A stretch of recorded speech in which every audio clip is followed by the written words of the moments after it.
right, a very good morning to you. It's good to see you 5 minutes past the hour, and that tells you that you're in time for the show that is Your World. My name is Winnie Lubembe. So much to cover, and this is in preparation for a very important day, and that is World Habitat Day, which will be happening on October 2nd. And as we all know, more than 30 years ago, the United Nations General Assembly took an important step in promoting the idea that everyone deserves a decent place to live. And as the world prepares to mark World Habitat Day on 2nd October, under the theme, Resilient Urban Economies, cities as drivers of growth and recovery. So the question is, what role do cities play in promoting dignity and resilient shelters? That is the subject of our conversation today right here on the show. That is Your World. You want to stick around, and if you want to be part of the show, part of the conversation, feel free to send your contributions on our Facebook page, that is at NTV Kenya, as well as on X. It is at NTV Kenya, all right? Or better yet, give us a call. The numbers, again, will be down on your screen in just a second. But we just want to understand, so resilient urban economies, first of all, what exactly does that mean? But most importantly, what role do cities play? And this is as far as drivers for or of growth and recovery. So much to cover in this 1 hour, and I'm going to introduce my guests very quickly. So joining us via Zoom is Mr. Umar Sila, who is the Director, Regional Office for Africa Human Settlements Program, and that is from the UN Habitat. Good to see you this morning. I hope you can hear me. Very well, Winnie. Good morning, Winnie, and thanks for having me to the show. All right, and thank you so much for making time as well to join us on this That's my very pleasure. important conversation, all right? And also in studio, we have George Arabundege, who is the Vice President of the Architectural Association of Kenya, AAK. Good to have you this morning. How are you doing? I'm well, Winnie, and right. good morning to the viewers. All right. Very important conversation, and I'm pretty sure both of you very passionate about it. I'm just tempted to ask you, if you look around at our cities here in Kenya, what exactly would you say? But very quickly, let's establish base and get to understand. First of all, World Habitat Day. And Mr. Omar, I'm just going to ask you this. First of all, why are we celebrating this day? Why is it very important for all of us to be aware of the day and also to mark the day as well?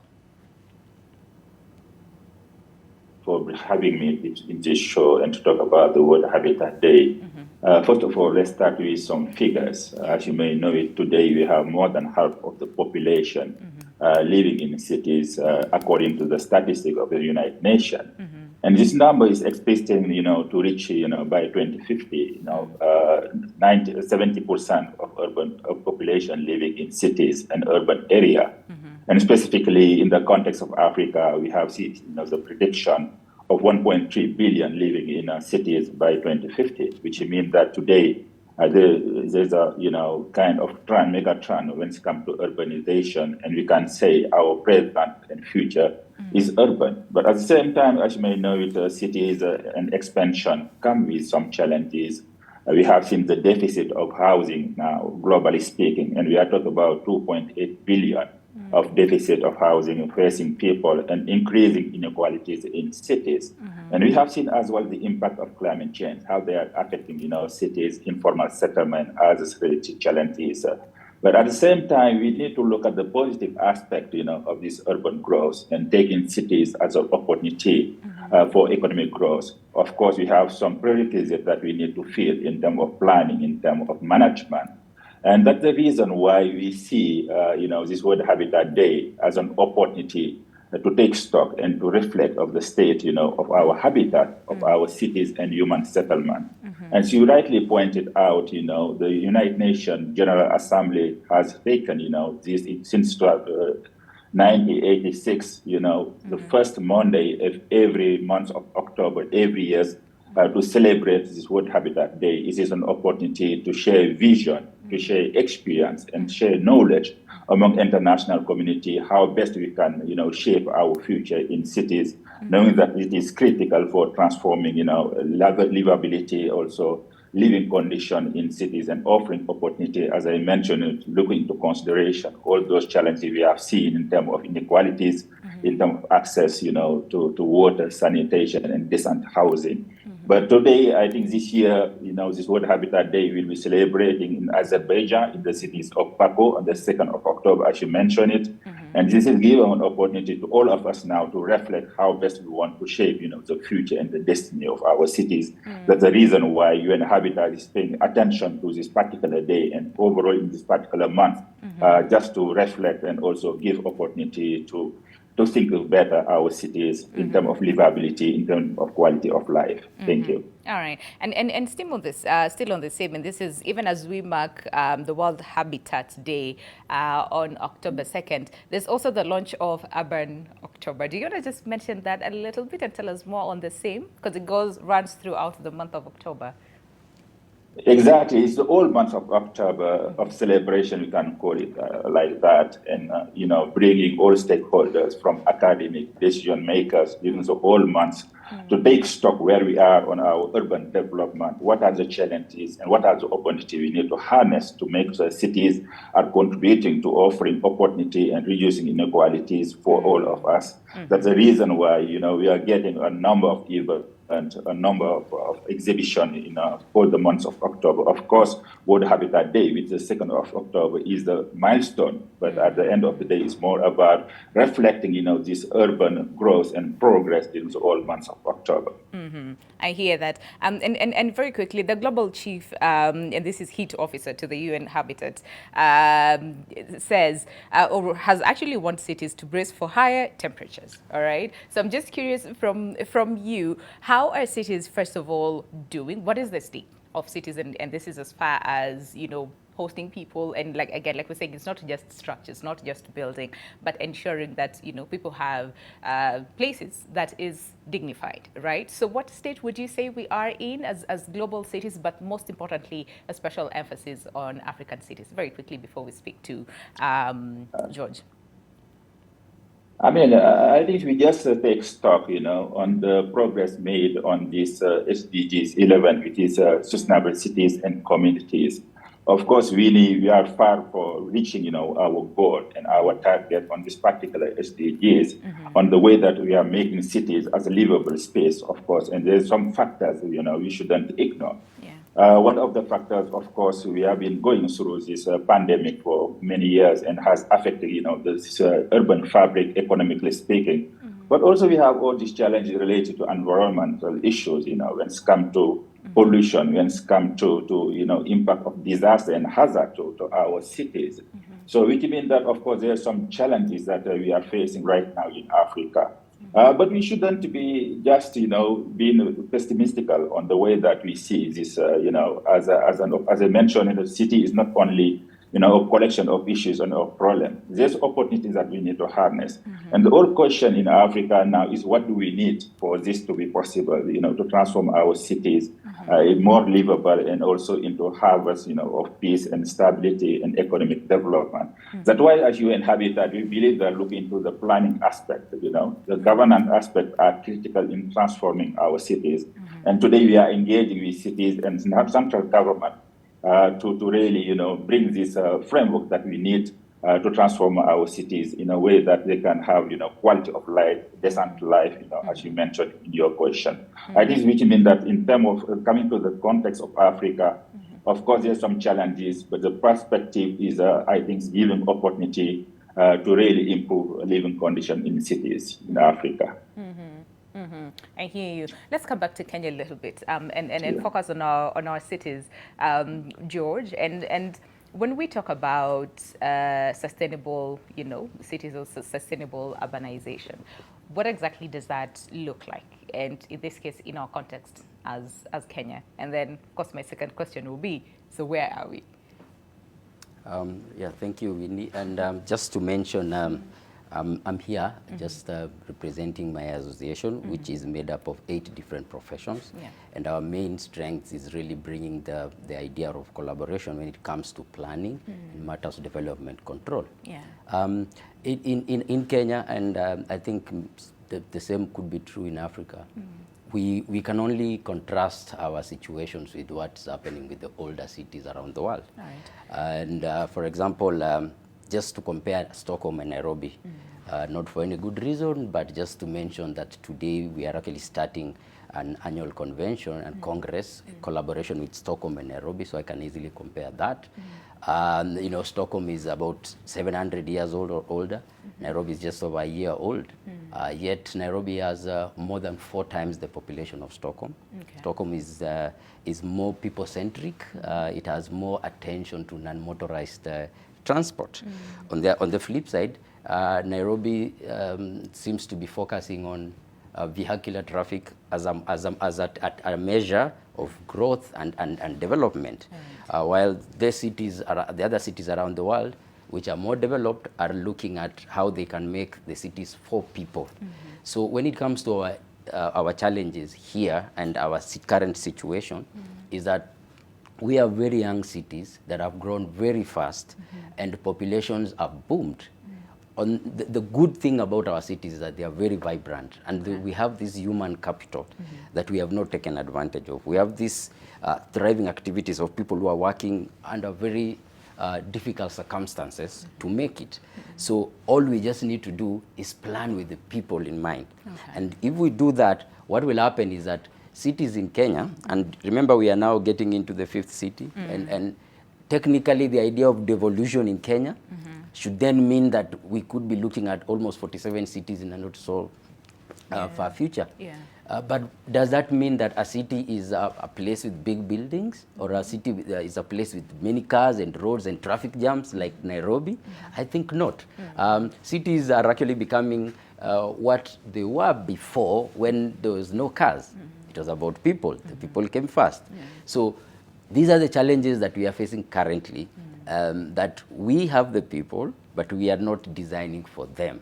And I think we as built environment professionals have a major challenge. And of course the local governments should prioritize the idea of livability by looking at how a child or an old person can be safe in the CBD or within their neighborhoods. Yeah, I mean, I see that. And you're saying, so planning is one of the biggest challenges that we're experiencing, not only in Kenya, but, you know, the same could be in the African continent. But my question is, so what exactly does an ideal city look like, where it is not only livable, but sustainable? Because right now we're having a lot of conversation around green cities, right? We're having and we usually boast and say, you know, Nairobi, case in point, right? Nairobi here in the country is the city under the sun, the green city under the sun, the only city that has a national park and has a forest and all those things. But then again, when you look on the flip side, it's not ideal, it's not sustainable, it's not resilient enough, and this is as far as what the future looks like, and even what we're dealing with right now as far as climate change is concerned. So when we say an ideal city that is livable, that is sustainable, like you said, 700 years, you know, to come, like Stockholm, for example, it will be that place that everybody wants to live. So what does that term ideal mean, and, you know, sustainable as well? That's a good question, and I'll go back to what Uma just mentioned earlier about the SDGs. If you look at SDG number 11 about sustainable cities and communities, it actually summarizes number 1 to 10. If you look at the previous 1 to 10 about poverty, about inclusivity, about equity, about service, about, you know, no hunger, really, if you have the index based on experiences of people, that becomes the model city. Because if we look at the poverty, the richest gap between the richest person and the poorest person in Nairobi, for example, it actually is the indicator of what not to do in a city. And at the end of the day, what happens is that if I am living in a city in a small house and I'm able to commute to my work, and my children can walk to school, and I can get food easily, then I can say I am comfortable in Nairobi. So right now, the model city that we have as Nairobi, which every other county is looking up, because you realize that Nairobi is the place to be. And even other African regions. And of course, absolutely. Right? You know, we are looking at it as a hub. And I agree with you. Nairobi is a beautiful city in very many aspects. And that is where the point is. You have this very extreme good side of Nairobi, green, planned in a particular way because it's in a small sector. And then you have another extreme where it is completely chaotic. You know, you have no infrastructure, you have poverty, you don't have clean water, you don't even have a single tree. Some of the delegates who just came, the event that we are currently hosting at Safari Park, it has a global delegates. Majority of them, when they landed, they go to the airport, use the expressway, go to Safari Park, beautiful. And then a few days later, a couple of them said, you know what, we want to walk around the city. And just see. And now when they get into other places, like Eastlands or some parts of Nairobi River, for example, they start realizing the stark reality that there's a very big divide between the rich and the poor. So the model city should actually target to bring people closer and level everything. Doesn't matter whether you have a lot of money. Ideally, everyone should be feeling comfortable. Everyone should have the basic needs of livelihood, and then that, for me, would be a model city.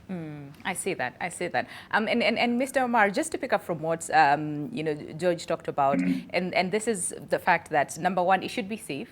And we also talked about how model city should be livable, should be sustainable as well. And we're not just talking about infrastructure alone, but even the state, right? And the picture, I want to believe, is the same in so many African countries where, again, inequality is a very, very big gap that is very clear.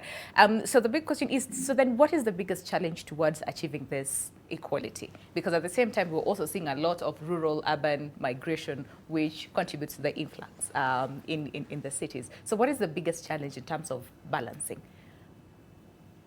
I think George has mentioned a very important concept. It is the livability of cities, and also for us as UN Habitat, we are talking about people-centric, cities, which means that we need to put people at the center, of any action of the cities.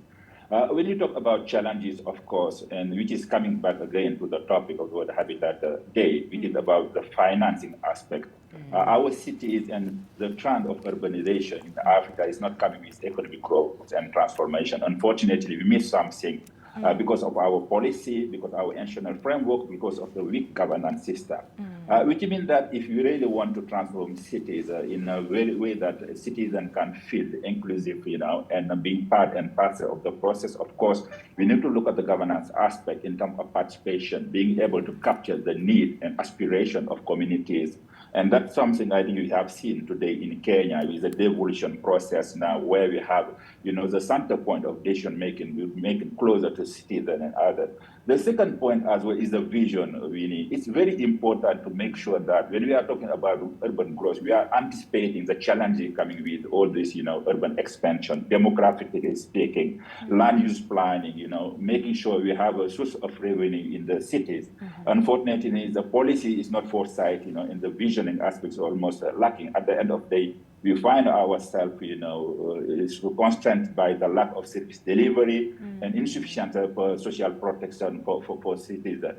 Another element as well, which is a fundamental, I think, the financial structure and architecture. I think that's a conversation going on, and in the center of the World Habitat Day, in the coming days, to make sure cities have the freedom and the ability as well to undertake, financial investment.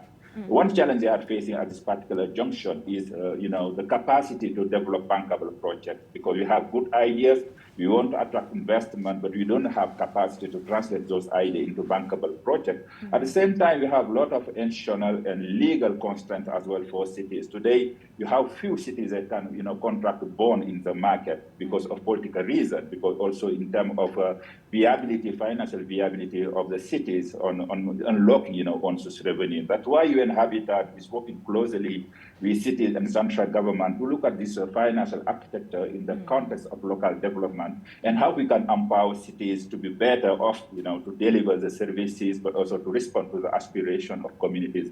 But at the end of the day, it's about looking to different category we need. We have youth.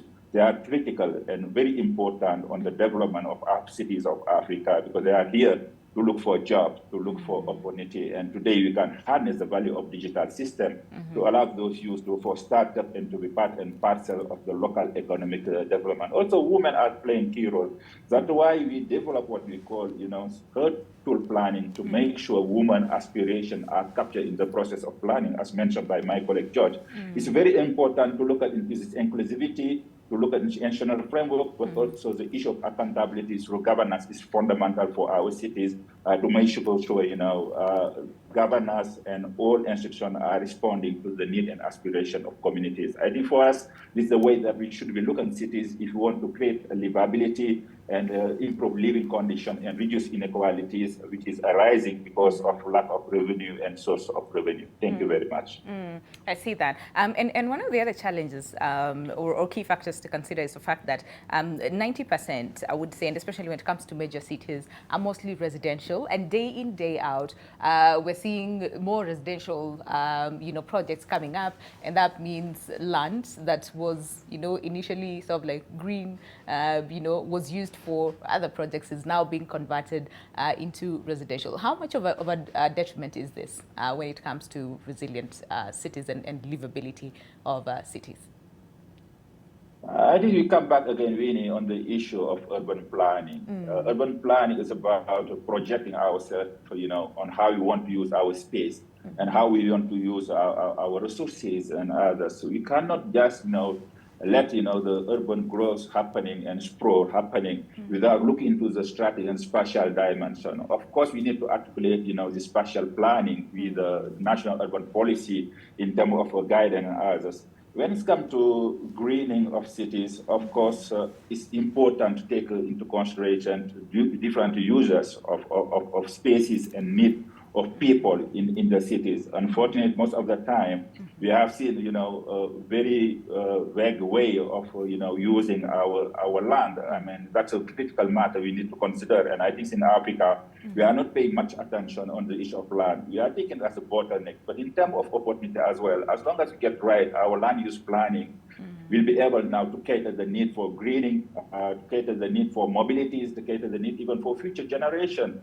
And today we have a huge need on housing. As I mentioned earlier in my statement, we have a deficit of 280 billion, housing globally speaks. And I think Kenya, we are talking about 2 million, unit deficit and others. For that, we need to be able to locate the land, where this, housing has to be put in place. But unfortunately, our policy is not progressive in a way that we can anticipate on the need of spacing, in the need of establishing housing and all the infrastructure we need in the cities. That's why, to respond to your question, for us, planning is fundamental, as mentioned by George, and planning will help us address the need for adaptation. Planning will help us address the need for investment. Planning will help us address the need of inclusivity and public space and all those requirements for city to be attractive for citizens. I see that. We have like 2 minutes to go on a break. And George, I would ask you this. So greening of cities, conversation that has been there is here now, and I think this is a conversation that will still continue here. The president said, listen, we want to grow our forest cover, our tree cover, from current 12% to 30% by 2030. We need to plant 15 billion trees. And someone is asking, then where is that land to plant these trees? Because we're seeing a lot of residential projects, development projects coming up. The land which we could have used, to plant these trees is now being taken over by residential homes. And like you said earlier on, we don't plan with people in mind, right? So someone might ask, so then how do we achieve this? Because at the end of the day, yes, we want to have development going on in our cities. We want to see technology and all those things, but we also want to see greening of the cities. So when it comes to deliverables and actualization of some of these goals that we have, what will it take for us to get there? Yeah, so those are challenges that we know, and we basically are not working towards them because we articulate them very well. Yeah. And as Uma just mentioned earlier, that there is no deficit of ideas and professionalism and people with the power to do it. Yeah. The only challenge comes in the implementation. I'll just like to mention that, for instance, when it comes to development control and the issues of land use planning, which comes before buildings, before you do the cities. Yeah. We have these things we call the county integrated development plans, which basically remain at political manifesto levels. Governors come, run, very good on paper. They do very nice ones, they plan all these things, and then they leave them at that point. Yeah. Now, The question is, at what point do we cascade and then, go down? Because there are other supporting documents, like the spatial plans that Omar just mentioned, that are supposed now to say this land and this land will be used for green, this land will be used for open spaces, this land will be used for roads. So the issue here of implementation is also the process. Yeah. For example, I would like to mention that there's a lot of unprofessionalism in how we build. So the reason you're saying there's a lot of concrete jungle, there's buildings everywhere, trees are going down, and we're just doing cab road. People are advertising apartments saying cab road parking. And everybody looks at that. Exactly, that's what people want. If it's not there, we do not want but it. the people, which people? That's the question. The people who are driving cars. The majority of the people would love green. Now, when it comes to the issue of unprofessionalism, and one of the things we're really trying to fight, just the recent studies by the National Building Inspectorate and NCA, the National Construction Authority, indicates that up to 84% of all our construction projects have involvement of professionals during construction, partially or completely they are not there. So how do you get to a point where we are practicing some of the aspirations, for example, of the SDGs, when you don't have professionalism in how we build? So that is one of the things we need to include professionals who can then advise appropriately on how to build. And then the other thing is development control and permitting is one of the big, the worst performing indicator of doing business in this country. Unfortunately, this is purely a county issue.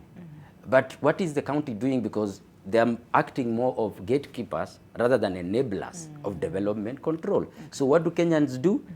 80% of these Kenyans who are building by themselves are not involved in professionals.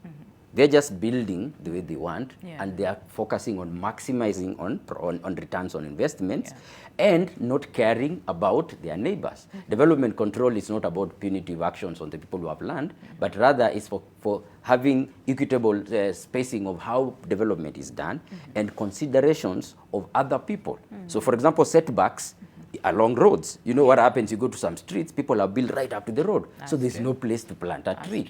But if we follow the guidelines, the building codes, and say that there is a setback, there is a minimum allowable ground cover that you can build.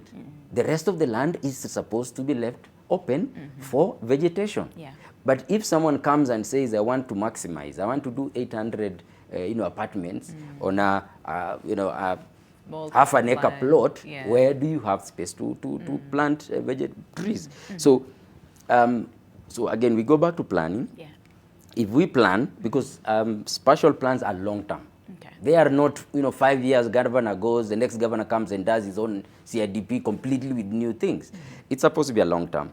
And then who implements this? It's the professionals, oversighted by the authorities. So if we have the various people not working, planners not doing their job, professionals nowhere in projects, county or local authorities not doing their job of oversight.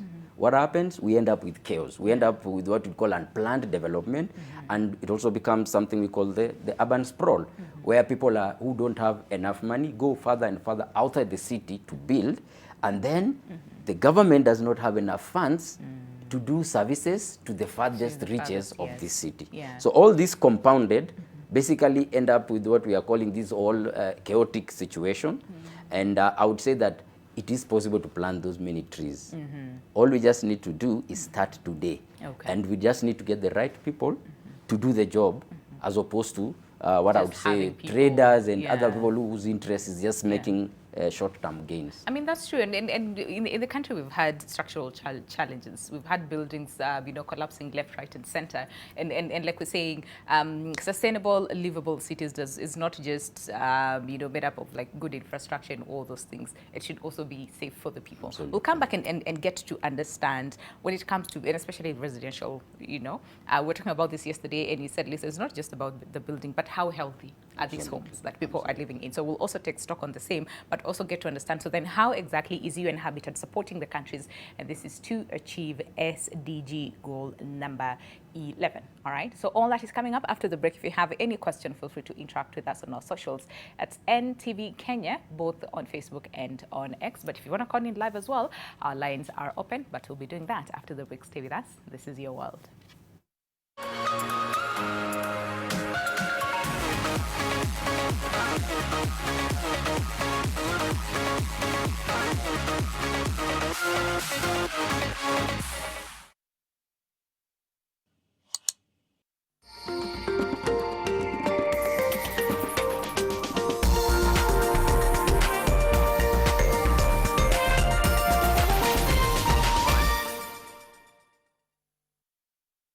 Show off your best skin with Nivea Nourishing Cocoa Body Lotion with 5-in-1 Complete Care. The deeply nourishing formula prevents your skin from drying with precious cocoa butter and deep moisture for smooth and healthy looking skin. It's Butter's birthday month and you can enjoy free shopping of up to 500 bulb. Offer starts at 2,499 only. Visit your nearest Butter store today. 1, 2, 3, 4.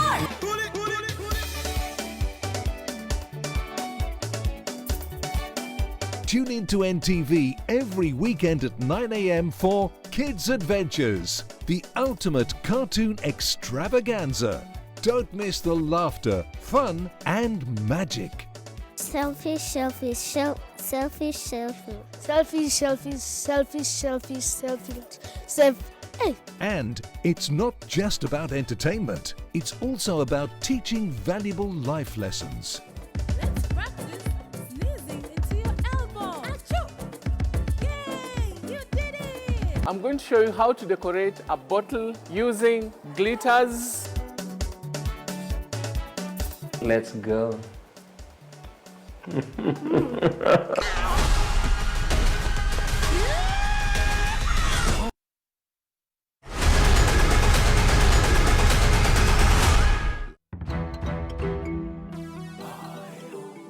I started this business with 300 euros. Meet Jane Mudhoni, a cleaner turned founder of a German-based shipping company. We have clients in France, Really? Belgium, Okay. Well Holland. done. Yes, find out what it takes to ship goods from Europe to Kenya through Power Logistics. Still in Deutschland, Zawadi Fischer shares her 19-year journey as a tours and travel expert. We organize trips, do also invitation. We pick you up from the airport and then we do the tour with you. Plus, there's a shortage of workers in Germany in the area of kazi ya mkono, plumbing, carpentry, and so on. how Kenya's embassy in Germany is helping Kenyans back home get job opportunities here.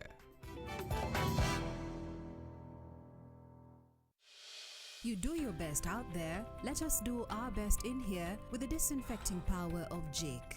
Because Jake cleans and kills 99.9% of illness-causing germs and COVID-19 in your home. Join us at the 254 Realty and Homes Expo this September 29th and 30th, 2023 at the KICC Courtyard in Nairobi. We welcome all real estate stakeholders to participate, showcasing projects, networking, transacting and sharing knowledge to the growth of Kenya's housing sector. Our theme for this event is Reimagining Affordable Housing. Contact Solomon on 0716 034 850 or email skariuki@ke.nationmedia.com for inquiries. Shape the future of affordable housing in Kenya with us.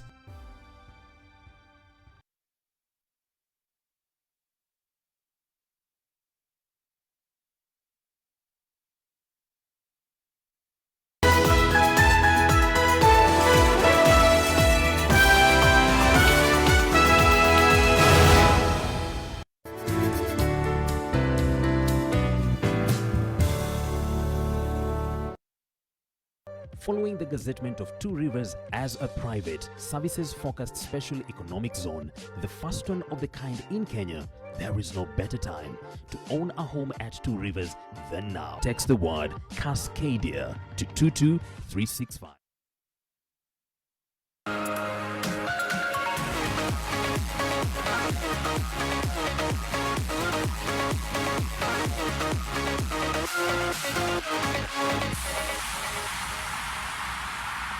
All right, welcome back. The show is Your World, 40 minutes past the hour. Very limited time we have to end the show, but we have so much ground to cover. And remember, today's conversation is all about resilient urban economies, and this is because we are preparing, and this is the world is preparing to mark World Habitat Day on October 2nd under the theme Resilient Urban Economies, Cities as Drivers of Growth and Recovery. Just very quickly, we all understand the aim of this day is to focus on shelter provision to highlight the plight of the homeless. We're talking about leadership as well in post-conflict reconstruction and developing and improving the human settlements and the quality of urban life. Because like we said, beautiful cities, resilient cities, livable cities are not just about the roads and the buildings as well. They need to be safe, and planning has to take place, and planning for people, okay? Not planning for these other things. But how many cities are doing the same? That is the subject of conversation today, and we want to understand what will it take for us, because 2030 is not too far from now, all right? So what will it take for us to get there? And we're talking about the SDG goal number 11, and one of the areas is the again, what we're talking about, and that is cities, right? So, and it says by 2020, and clearly we are off track, all right? We're in 2023. It says substantially increase the number of cities and human settlements adopting and implementing integrated policies and plans towards inclusion, we talked about, resource efficiency, mitigation and adaptation to climate change, resilience to disasters and development, and implement in line with the Sendai framework for disaster risk reduction 2015 to 2030, holistic disaster risk management at all levels. And again, are we on track? That is the question of the day. And Mr. Umar said, listen, no, we're not doing too well, all right? So Mr. Umar, I'm just gonna ask you, 2030 is not too far from now. So what will it take for us to get to that level where we have sustainable, livable cities? What would it take? Because we have very limited time to achieve this, no? Yeah, I mean, I think so, as UN Habitat's perspective, Winnie, we are doing as much possible to keep track, but also to accelerate, you know, the target of this goal 11. And as you may know it, we adopted the new urban agenda in Quito 2016, which is an accelerator of the new urban agenda. But practically as well, we are supporting, you know, urban policies in many countries and urban, you know, programming in many countries to make sure, you know, we identify the right priority where we need focus, you know, on this acceleration of the SDGs 11. And you may know it recently as well, in June, UN Habitat had just concluded what we call the second United Nations Habitat Assembly here in Nairobi, which is brought together all, you know, head of state, member state, and just to reflect where we are on the implementation of our vision and on that. And from this, you know, Habitat Assembly, I think there was a number of resolutions, and the number of 10 resolutions was been adopted by member state. It's a way of renewing the commitment, because first thing is about getting the commitment and the binding as well from member state. Today, I think it's clear, you know, on the priority when it comes to urbanization, where UN Habitat need to focus. One of those resolutions is people-centric smart cities, as mentioned by George, you know, make sure at least we are using digital system in a way that we can leverage, you know, the potential of cities. Very important resolution in line what happened 2 weeks back here, you know, in Nairobi with the Africa Climate Summit is a link between urbanization and climate change. Which means that I think there's a lot of things happening now. But what we need, I think, as mentioned by George, is on the implementation side. We need to make sure, you know, cities and urban centers have the capacity to translate, you know, those policy and those regulations into action and practicability, but also to avoid all those mistakes done by the past. For me, I'm confident that with this, you know, emerging momentum we are seeing from this Habitat Assembly and the work that UN Habitat are doing on localizing on the SDGs through the local review process from national to local, there's opportunity to really, you know, accelerate, you know, the target that we are looking into by 2030. And of course, this has to be done in collaboration with, you know, people-centered, you know, approach, but also in collaboration with decision makers. And that is something we are promoting even recently during the SDG Summit in New York. Over. All right. But even as we talk about the challenges that are not only foreign, if I can say, to Kenya, but also across Africa as well, and even the globe, yeah, there has been progress. And I was reading through the 2022 report, several, milestones that we have hit. So can we just talk about what is it that we can borrow from what has worked now to make sure that we fast track, the achievement of these goals come 2030?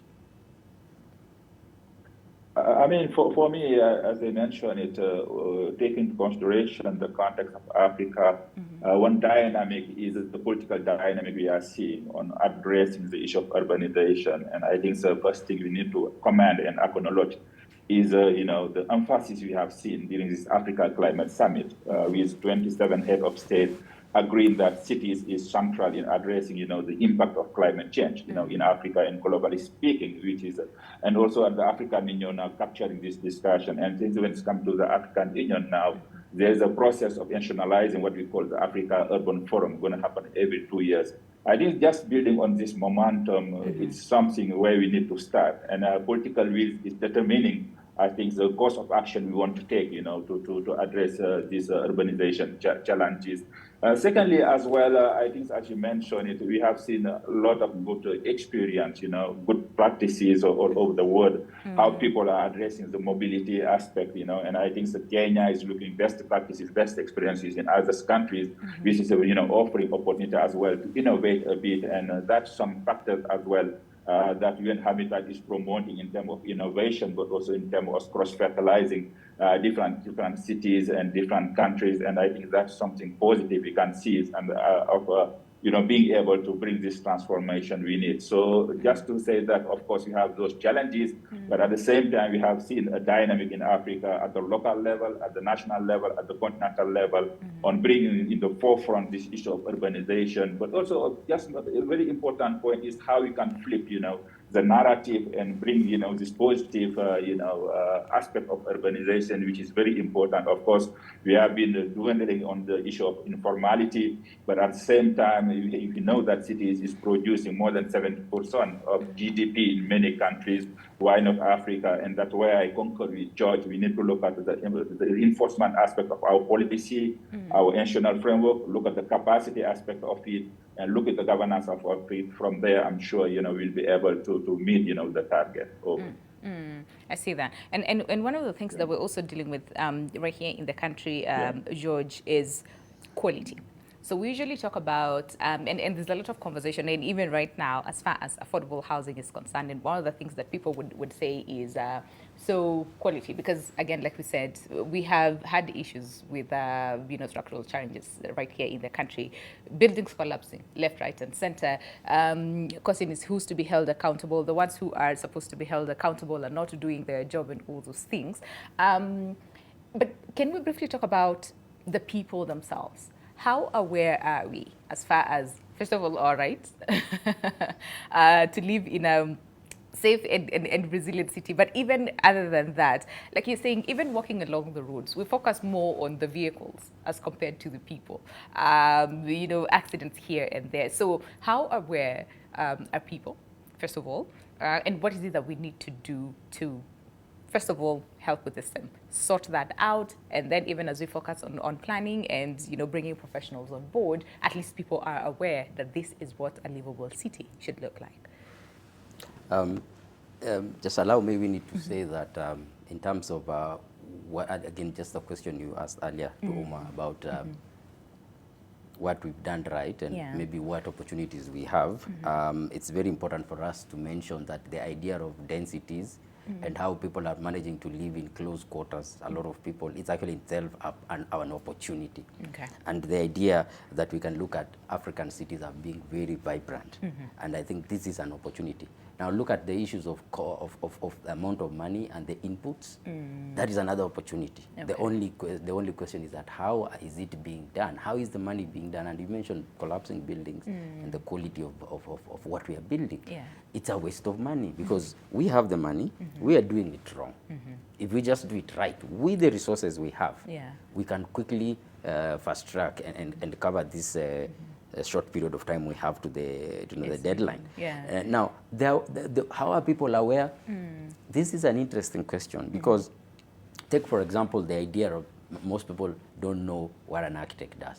Okay, and this is not an African problem; it's a global problem. Global problem. A lot of the issues of urban and housing. Let me put it housing because, as you mentioned earlier, housing is actually the majority of the constructions in urban centers. Yeah. For centuries, people built for themselves.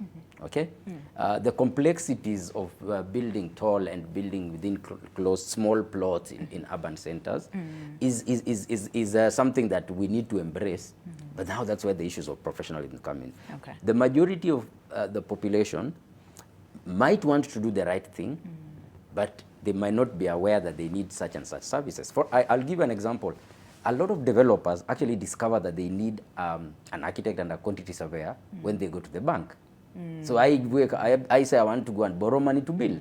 Then the bank tells them we need approved architectural plans and a bills of quantity. That's when they are like, okay, so where do I get an architect? Yeah. I've heard of an interesting story where a banker set up a small shop upstairs in the same building just to give advice to his clients on how to get this. Okay. So the awareness is actually it's there, but it's not the point of what I would call efficient. Okay. The other challenge would be that it is the responsibility, for example, of the government and even the ones who are the development, the local government particularly, to emphasize the issue of what is required. We have 47 counties right now, and we at the Architectural Association actually started supported by the World Bank, started the digital e-permitting system for approvals. That system became a mess, especially because the rollout of the counties, it was not rolling out in good time. A lot of the developers didn't even know how to go into the system or whether that system existed. A lot of this system is not working. It's collapsed. Like, Kiambu, for example, just went back to manual. Kajiado set up and immediately shut it down. Nairobi is on and off. Kisumu shut down for a very long time. Yeah. The avenues for information are there, and Kenyans are very tech savvy. If this information goes out in terms of what is required, what are the bare minimums? A lot of people look at the bylaws and the development control guidelines as being punitive. In fact, every time someone mentioned to them that you can only build up to here, they look at it as a punishment for having a plot of land, as opposed to looking at it as an opportunity to allow for light, to allow for airflow, to allow daylight, of course, airflow, and to allow for your neighbor, something as simple as your roof draining water into your neighbor's house is not something you should be told. But it is because at the point at which people are looking at their own benefits over the community, then it suffers. So the information is out there. Okay. It's just not packaged in a way, and the association, we are trying to do that. We have an annual campaign we call Jeuna Mujengo, which basically tries to educate the public about why you need professionals and what you need for you to start doing a construction project. It's not just about buying materials and getting a fundi to set it up. Yeah. There is a process which I think we just need to keep reiterating for people to know, and then of course to explain why they're doing it. Not they must do it, but why they do it. And even for the residents themselves, because again, like pointed out, go to so many residential areas in Nairobi and look at some of these houses. We were talking about this yesterday. They are not up to par. They are not of good quality. So then passing awareness and empowering the residents to say, hey, if you go to this house and if it does not have, good daylight, if it does not have proper ventilation, if it does not have this or that, then maybe shun away from the same, because then that will help, to inform the kind of quality, residences that we need, because the people live here and they're living here long time. Others would go back to shags at some point. But the point is, while you're still living here, it needs to be of good quality, which is a good thing for both the cities and the residences, themselves. All right. So then because I can see our time is spent, so much to cover. So Mr. Omar, so then what role do partnerships play when we are talking about achieving the SDGs, and especially goal number 11 to be very specific? So what role do partnerships play? Because we're talking about governments, we're talking about agencies, for example, the UN Habitat as well, to make sure that we achieve all this. We're talking about standardization as well, so that we do not have one part of the world thriving and then this other part of the world doing completely the opposite. So standardization and also the role of partnerships as well in achieving these goals. What would you say? Really, if you remember this topic of the United Nations Habitat Assembly's June was about multilateralism, reflecting on the crisis we are feeling in the world and the lack of confidence, and trust, we are seeing. And also, if you take into consideration the nature of the matter we are addressing, which is multi-sectorial and cross-sectorial when it comes to urbanization, which means that we need a different skills set. You need a different stakeholder in the room. And as UN Habitat, we understand very well the value of working with different sectors, different actors, including from bank, national financial institution, all together to bring, the asset around the table and make sure, communities are benefiting. For us, the partnership is the only way we can make a difference. It's the only way we can cross-fertilize and connect each other. And fundamentally as well, if you don't have this solidarity, in forces, I'm not sure we reach our goal. So, and this partnership has to be trickled down in different levels. Locally speaking, as you mentioned it here, I think in Kenya, that's a good avenue we are seeing with the Council of Governors, spearheading, the local development agenda here in Kenya and bring all stakeholders from civil society, private sector together and to reflect on the best way to support, the trend of urban development in Kenya. And at the same time, we have this political will. And I am happy every time I hear the president saying the future is urban, not only talk about Kenya, globally speaking, but regionally and globally speaking. And that's something we have been spearheading during this high-level political forum, during the SDG summit, and we are creating a forum. We have the SDG cities platform we create to connect the private sectors and build up environmental expert, in cities, so that we see how we can match, public funds and private, funds together. I think those are different avenues of partnership, from the technical skills, to the financing and to harness and to bring everyone in the room to reflect and support local government. And I really, agree on those points, really, to bring this partnership as one of the key, central, points that we need to mastermind and to make sure, we have everyone in the room. Thank you very much.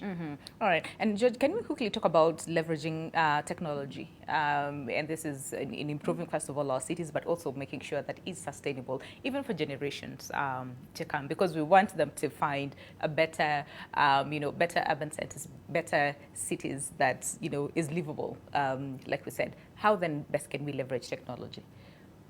I think technology for us is already ubiquitous in Kenya, and we embrace it. We have one of the best connections in the world, I believe, and we have a lot of youth and young people who are into technology. When we look at issues of the traditional businesses, for example, the building construction, development control, land conveyancing and property registrations, we are actually moving there. Yeah. We have, for example, for a very long time had this situation where every department of the government is acting in a silo. You have the land registry with the people carrying land documents as if they're private documents, and then the development control office at the counties have to ask you to go to the land ministry to get a document to confirm the land is yours. But now with the system, and particularly, for example, the Nairobi system, when it works, the current system is actually very interesting, because I can go and set up my development control, and I can, when I enter the plot number, it takes me to the site. Now, if we are to look at technology as an enabler, it is already doing a lot of things, for example, in the financial sector. And it has taken, it has taken money, distributed money better than we ever could imagine before. So when we look at the other sectors, for example, in urban planning, technology comes in terms of, one, there's a lot of the issue of information. Okay. Because it's the best tool for us to disseminate the right information. It's also the best tool for us to be able to communicate our aspirations, all right? So if, for example, we had a map of Nairobi that shows the plans and what is being, it's proposed for the future, and the community and the members of public are able to contribute to this discussion, we will be able to simulate, because the issues of simulation are very important, especially because I'm an architect and I spend a lot of time simulating what the building would look like and convincing the client that this is how it can be, and then we do it on the ground. Yeah. So I'm using technology for a while to be able to be safe and future-proof designs. So we also need to look at it at an urban scale level and say, for example, that if Nairobi in 2030, can we envision it? Get out of the policy papers, because they are very good, they're fantastic. Good on paper, yeah. If we had a visual representation of what Nairobi could look like, every member of the community can contribute to it. So we have the infrastructure.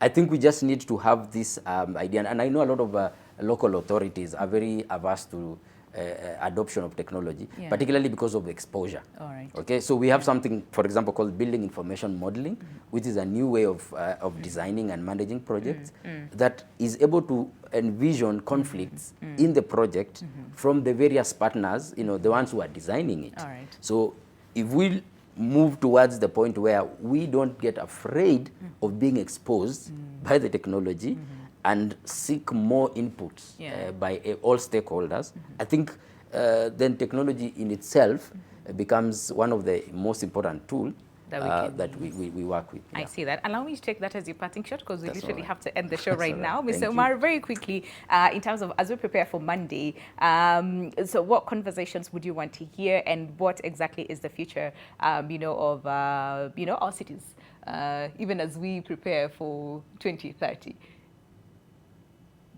No, I mean, my key message is we shouldn't be losing hope, on this new challenge we are facing, globally speaking and locally speaking.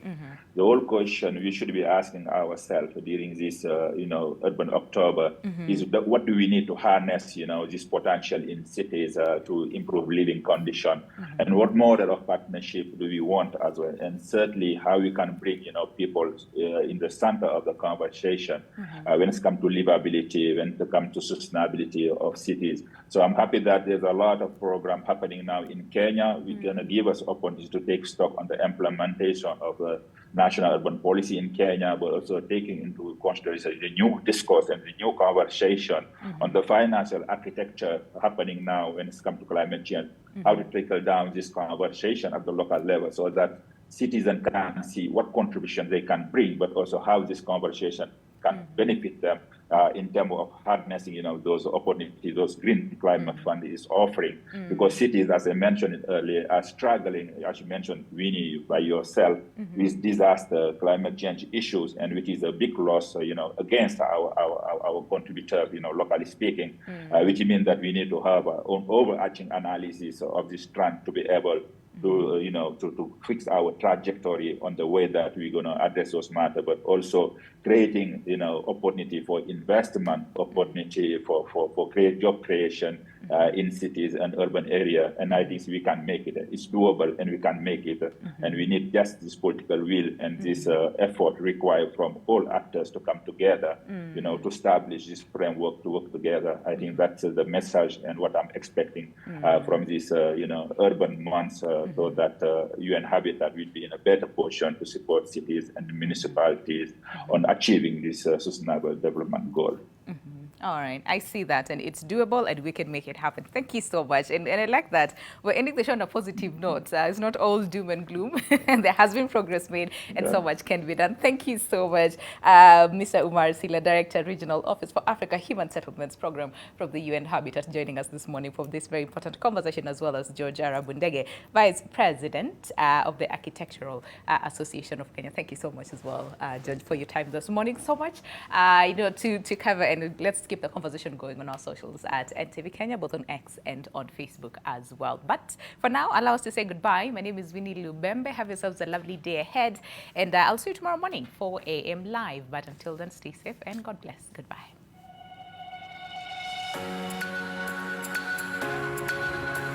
We didn't go time.